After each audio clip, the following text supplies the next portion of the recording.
The goal assessment is a tool used for the evaluation of functional motor abilities. This assessment is done on children ages 7 to 17 years old and takes about 45 to 60 minutes. As occupational therapists, we strive to help each of our clients obtain or maintain an appropriate level of independence in occupations they find meaningful. So, in the same way, this assessment contains materials that children in this age range have seen and/or use on a regular basis. Hi, my name is Tia. I'm your occupational therapist. What's your name? Miles. Hi, Miles. So today we're going to be doing a lot of fun games, and we're going to use things that you're normally used to using every day. And I'm going to explain everything that we're going to do, so don't worry. And if you have any questions, you can ask, okay? All right, let's get started. Okay, so you're going to use this knife and this fork that you have in your hand to cut the Play-Doh into 10 pieces like this, like you see in this picture. Make each piece about this thick. And I'm going to time you, but it's important to be correct than to be fast. Okay? Ready? Go.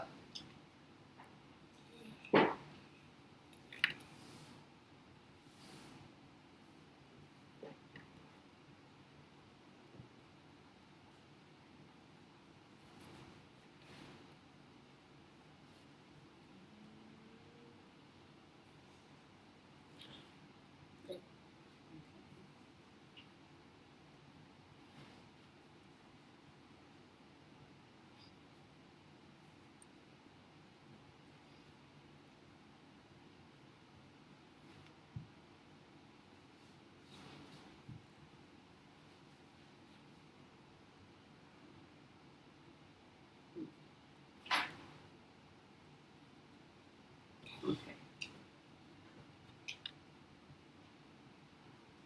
Good job. Okay, Miles, so now I want you to use the fork and the knife to spear all these pieces and put them on the paper towel. Spear the pieces one at a time with your fork. Don't use your hand to take them off the fork. You can use the knife to take them off if you need to, just like it's done in this picture. Do you see that? No. See the picture? I want you to spear it with the fork. Take it from the table and put it on the napkin. And if you need to get it off the fork, you can push it off with the knife. Mm-hmm. Okay, so let's. All right, now I'm going to time you again. So, ready? Ready? Go.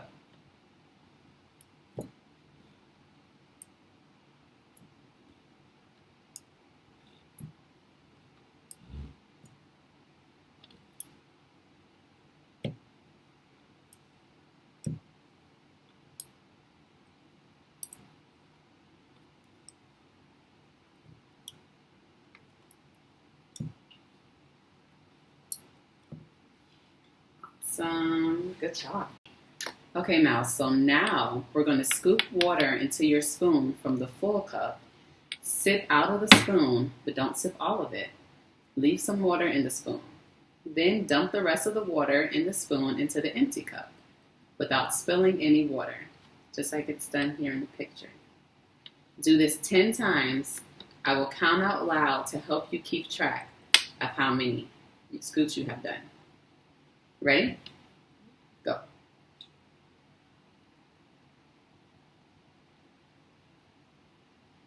1,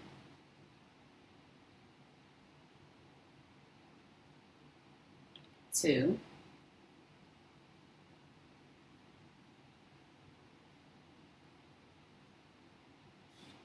3,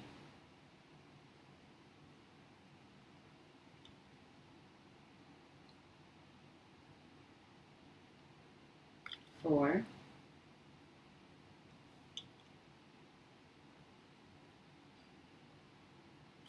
5. Good job. Keep going.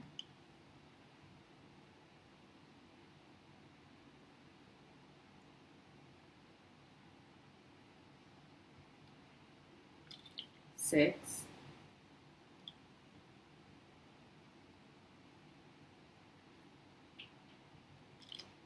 7,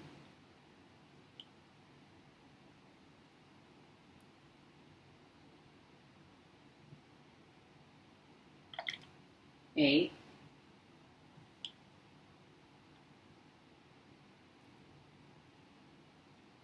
9,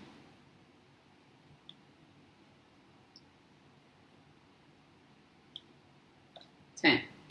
Good job. Awesome. Okay, Mouse, so this lock is used to keep something safe, such as your books at school or to keep a gate closed. To open it, you take this key, you insert it in the keyhole, turn it, and it's open. I want you to try to do the same thing that I just showed you. Wait until I say go. Ready? Wait until I say go. Ready? Go.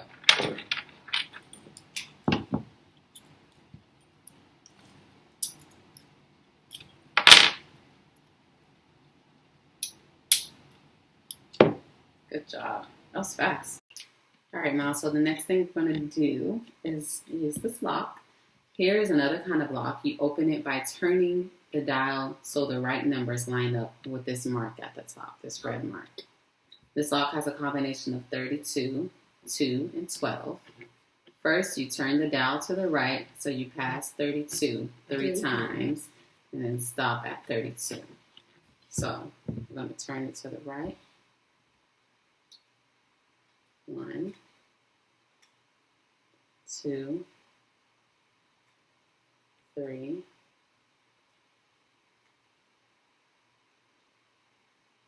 'Stop at 32. Then you're going to turn the dial to the, to the left. You're going to turn it to the right again and stop at 12. You mean 2? Yeah. No. Yes, I mean 2. You're right. Then you're going to turn the dial to the right again and stop at 12.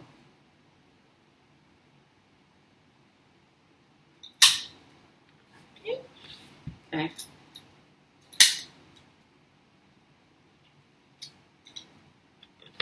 Now I want you to see how quickly you can open this lock. The pictures are here to remind you how to do it. Work carefully but quickly. Are you ready? Go. Mm-hmm. 32.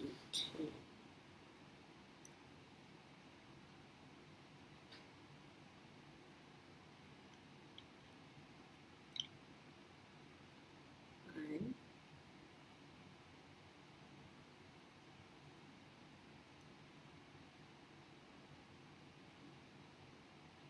2.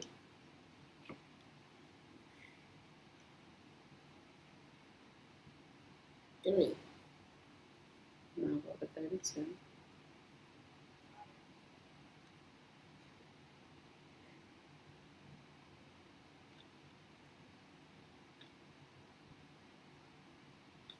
10. Yeah. Look at the picture. Turn left. That's that one. Wait. That one. Mm-hmm. Turn left to 2. Okay. So don't forget you have to pass 32 and then stop at 2. Keep going. You have to pass 32 one time.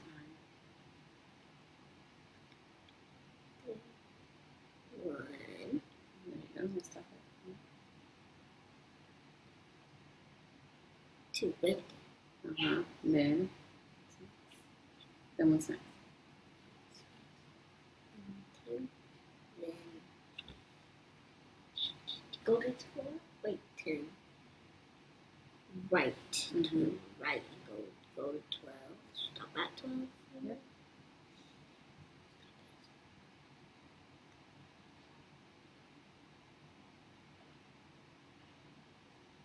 Right there. Okay, go and pull it. Woo! Okay, Miles, so the next thing we're going to do is I'm going to have you put these shorts and these shorts and this t-shirt on over your clothes. Make sure that they're not inside out when you put them on. Please stay standing while you do this. Okay? You ready? I have to like this on. Yes, I want you to put this shirt and these pair of shorts on. Make sure they're not inside out. So I have to undo it. Mm-hmm. Ready? Yep. Go.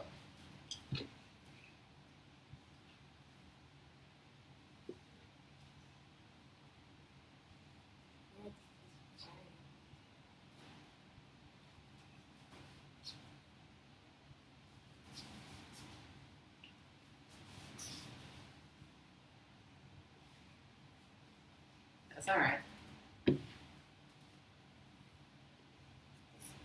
out. It definitely is.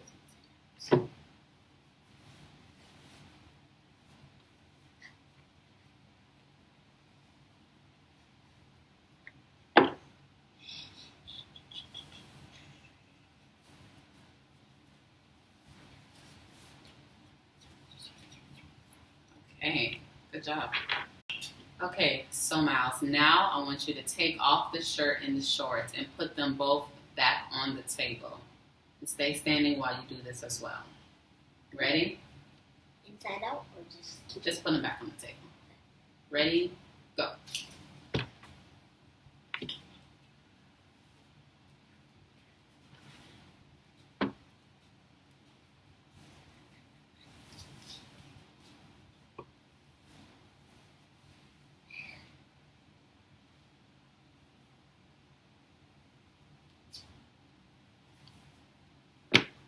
Awesome. Good job. Okay, Miles, so this activity is sort of like carrying your tray in school, in like the cafeteria. I want you to first pick up the tray and quickly carry it to the other chair, stepping over the sponges as you do it. So you pick up this tray and you step over the sponges like this. Make sure you step over the sponges and not beside them. Then you'll circle the chair once, sit all the way down, then right away stand up and walk back. But this time I want you to kick the sponges to the side, out the way with one foot, instead of stepping over them. You can kick with either foot, but make sure you kick each sponge 1 foot away to each side. Then put the tray back down on the first chair. Make sure you don't spill any water, and if you do, it's okay to keep going. Stand behind this chair to start. I will be timing you, but it's more important to do all the steps without spilling the water than it is to be fast. Are you ready? Ready, go.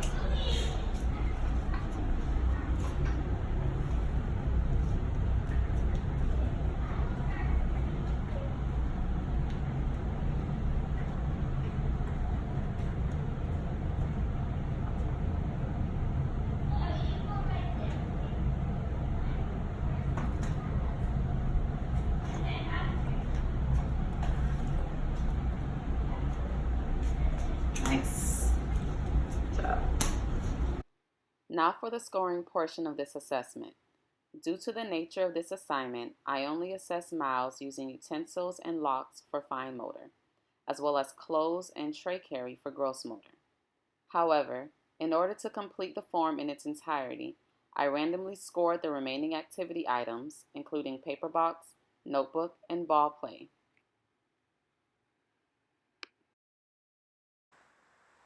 Here is where you can record how long it took for the child to complete each activity you assess them on.